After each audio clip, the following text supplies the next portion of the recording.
kana waxa istuudiyaha igula sugan agaasimihii hore ee hay'adda nabad sugidda iyo sirdoonka qaranka Soomaaliyeed Cabdullaahi Maxamed Cali Sambalolshe waxaana wax ka weydiin doonaa arrimaha muranka ka taagan ee tagista madaxweyne Maxamed Cabdullaahi Farmaajo ee Hargeysa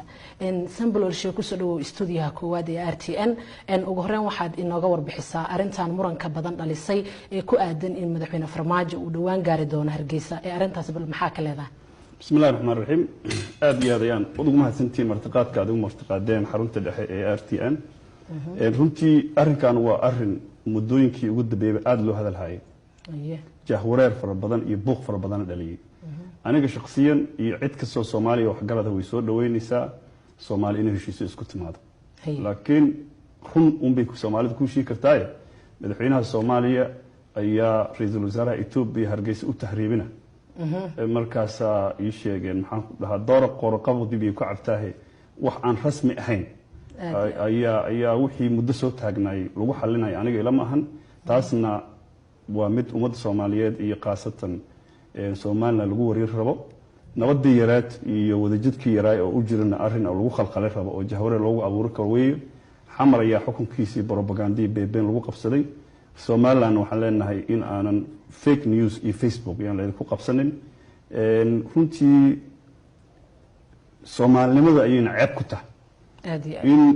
laba madaxweyne Hargeysa iyo Muqdisho jooga inay meel fagaaraha adduunka og yahayna inay isugu yimaadaan waa la gartay ayagu inay isdoontaanna waa la gartay Soomaaliduna haba isdisho way heshiin kartaa waa nasiib darro in dadka Soomaaliyeed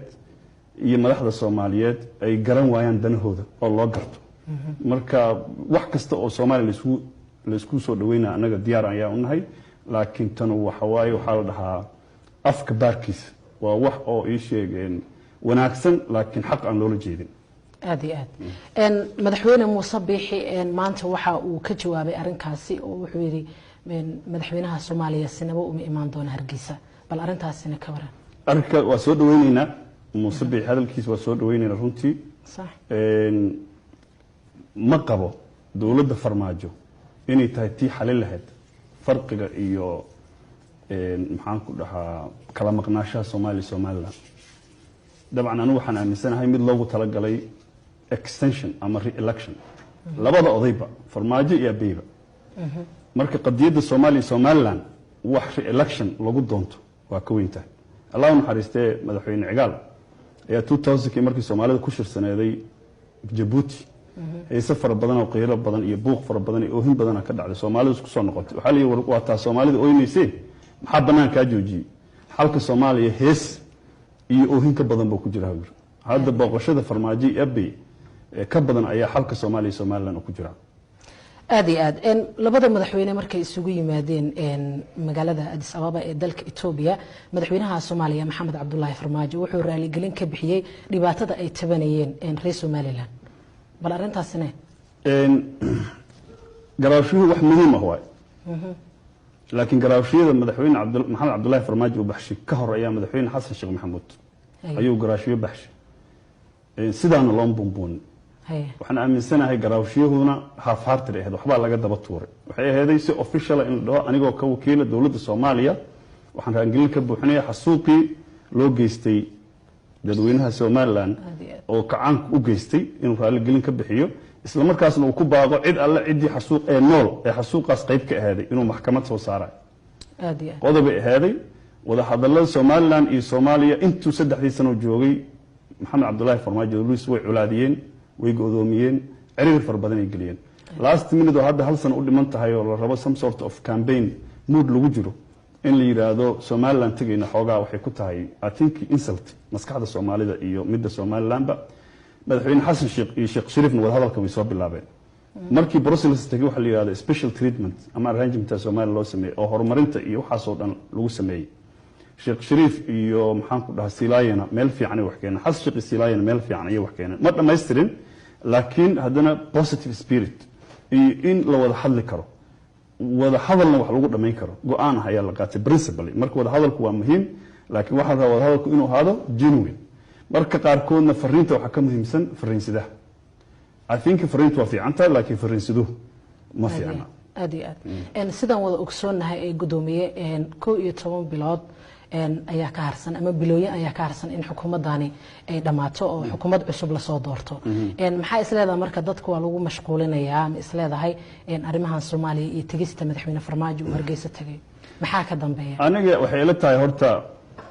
wada hadalka Soomaaliya iyo Somaliland Hargeysan taga kama bilaabanayso process ka horeeya wada hadal genuine oo dhab ah oo walaaltinimaha ayaa ka horeysa wax isku garaawshada wax ka dhaxaysa ciirinka wax lagu soo wadaago ayaa ka dhaxaysa waxaan aaminsanahay kan waa iska campaign abay iyo Farmaajo labadaba campaign ay u tahay laakiin waa la garan karaa abay iyo Farmaajo waxay ka faa'iidayaan Somaliland horta maxay ka faa'iideysaa Soomaalidu maxay ka faa'iideysaa wax si hadiiba qadiyadu tahay one trip oo Farmaajo Hargeysa ku tagaya Somaliland 30 sano maxay ay midnimadan iyo maxaan ku dhahaa madax adeegan waxa ku watay I think waxaan qabaa Soomaalidu inay wada hadasho waa waajib laakiin cid wax la fahmaysa Somaliland maanta fil Soomaaliya ma joogtee dawlad genuine oo wada hadalka raali ka oo waxa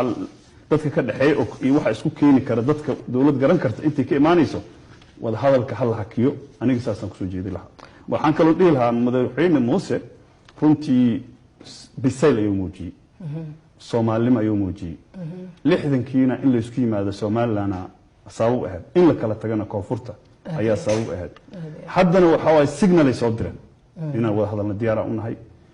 raalligin ha fartir on dhameystiran aqbaleen waliba qurxiyeen Farmaajo ma qurxi karin si fiican oo aftahnimo ayuu qurxiyay war Farmaajo magaalada Muqdisho iyo nawaaxigoodu nabadeed la yahay Hargeysa nabadeeda yuusan duminin nin aanan gurigiisa hagaajin guri kale waxba ugu miyaal marka waxaan leenahay Somaliland nabad yar oo